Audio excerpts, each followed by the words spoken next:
Bonjour, la paracha que nous lisons ce Shabbat, en ce Shabbat de Hanouka, est la paracha Miketz. Cette paracha commence de la façon suivante: Vayu Miketz Shnatayim Yamim, ce fut au terme à la fin de deux années pleines, où Pharaon Cholem Veine Omed al Ayeor. Nous dit-on, le pharaon rêvait, et voici qu'il se tenait sur le fleuve. Au terme de 2 années, ce sont les 2 années d'emprisonnement de Joseph. Et ce rêve, est le rêve qui nous est bien connu, des épis de blé gras et de ceux qui sont dépouillés, des vaches grasses et des vaches maigres, et l'interprétation que Joseph va faire de ces 2 rêves, en disant qu'en réalité il ne s'agit que d'un rêve, et en prédisant cette année d'abondance et cette année de famine, en ayant une gestion très raisonnée de ces années d'abondance pour pouvoir alimenter les années de famine, ce qui va propulser Joseph dans un rôle tout à fait majeur. Mais le point qui m'intéresse dans cette paracha Miketz, c'est un point, de géographie. Géographie, car il est question ici de Ayeor, le fleuve. L'on nous dit, sans plus de précision, que le pharaon se trouvait debout devant le fleuve. De quoi parle-t-on? Naturellement, lorsque l'on parle de l'Égypte et que l'on parle d'un fleuve, le premier, peut-être le seul du reste qui s'impose pour chacun d'entre nous est le Nil, et vous auriez bien raison, c'est de cela dont il s'agit. L'on parle ici du Nil, et je voulais voir avec vous les quelques occurrences bibliques que l'on peut trouver autour du Nil et la signification de ce fleuve. Dans la tradition biblique, mais au-delà, c'est-à-dire dans l'Égypte antique également, le Nil est considéré comme une divinité. Naturellement, pas pour les Hébreux, pour les Égyptiens, mais en tout cas, c'est ainsi que le Nil est défini. Une divinité, pourquoi?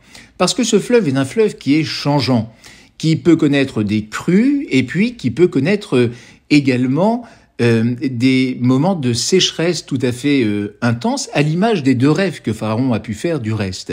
Et ces crues sont des crues qui sont des crues estivales, qui a mené jadis, maintenant avec les constructions qui ont été faites, tout cela n'a plus beaucoup de sens, depuis le canal de Suez principalement, mais il s'agit ici, nous dit-on, du limon noir, c'est cette matière très, très fertile qui permettait de venir nourrir l'ensemble des cultures et qui était une véritable bénédiction pour les Égyptiens.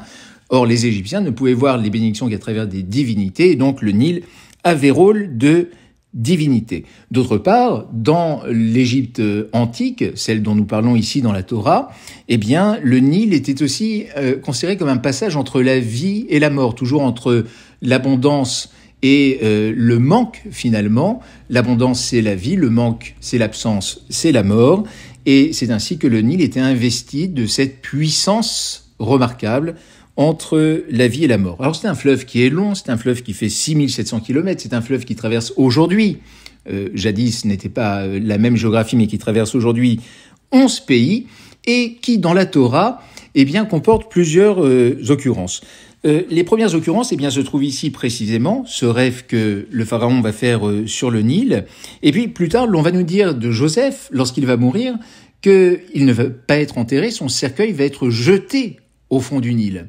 Et c'est un midrash qui nous raconte que plus tard, 4 siècles après, c'est Moïse qui va se souvenir d'une promesse, celle que Joseph devait reposer auprès des siens en Israël, et va donc parvenir à sortir, à extraire ce cercueil du Nil pour qu'il soit enterré en Israël. C'est ici un midrash qui nous est donné, mais en tout cas, l'intention première était que les eaux du Nil engloutissent Joseph comme un signe de passage de la vie vers la mort, mais presque un signe de reconnaissance en même temps de ce qu'il avait pu faire pour l'Égypte, et considérer que c'est dans cette eau de bénédiction qu'il devait se retrouver à la fin de ses jours.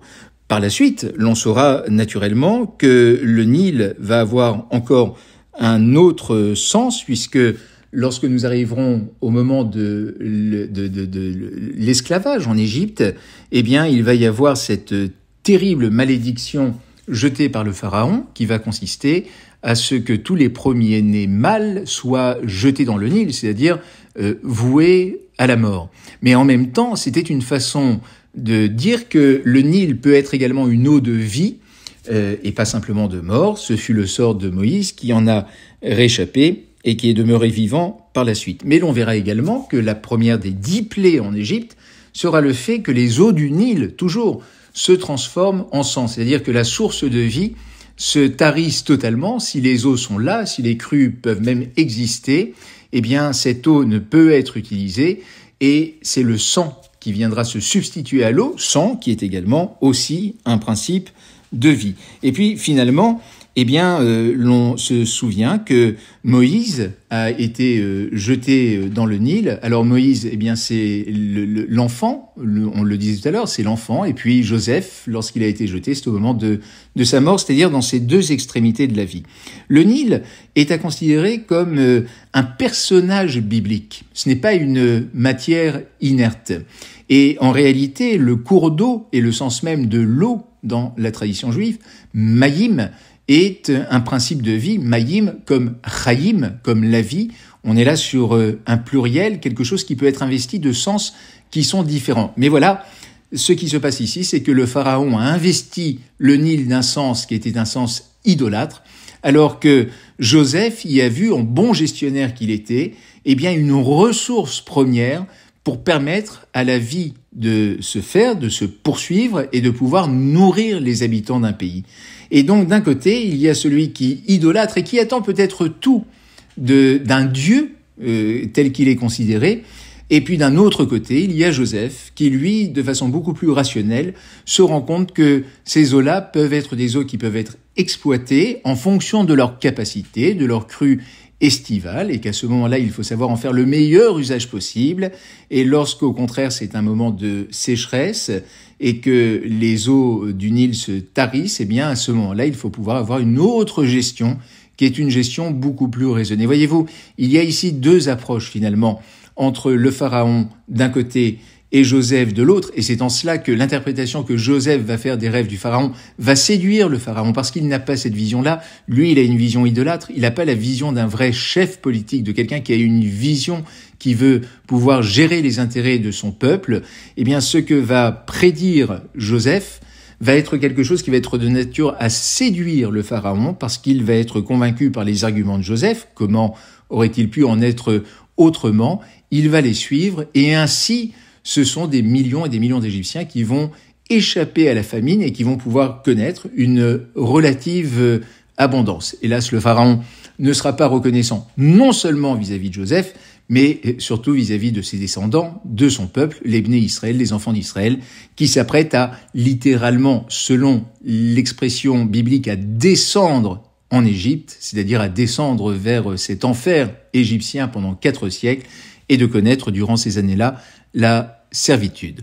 Shabbat Shalom et Chag Chanukah Sameach.